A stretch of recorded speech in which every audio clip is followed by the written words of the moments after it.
Hi, it's Graham here from V53, just checking in for another V53 Daily. And I've been thinking about what are the things that have helped me to stay faithful to Jesus over the years. So what are the things that have helped me just to stick at it and to keep following him, particularly when things are hard or I've got big questions or life's just not going as I kind of hoped it would. And I think for me, definitely one of the things that has really helped has been the simple act of reading the Bible. So there was a period of time in my life when I've been following Jesus just for a few years, and I hit a bit of a rough patch. Just quite a few things went wrong. I had loads of big questions, and I was just really struggling.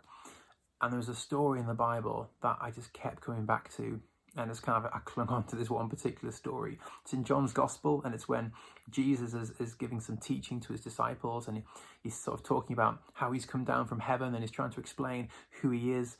And it says that the disciples said, "This is a hard teaching." And quite a lot of them turned around and walked away. They left him. They said, we can't handle this. It's too confusing.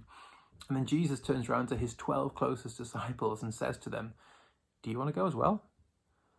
And Simon Peter, one of Jesus' closest friends, says to Jesus, "Lord, to whom would we go? You alone have the words of life, and we've come to believe that you are the Holy One of God."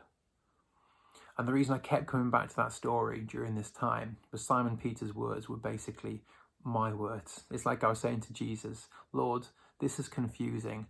I don't understand what's going on now. I just don't get it. But I've got nowhere else to go. And I would rather be with you, Jesus, in this confusion than on my own without it."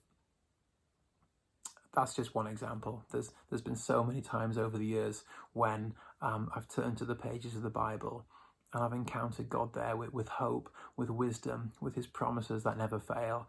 And my one encouragement to you today is just to keep reading the Bible during this time.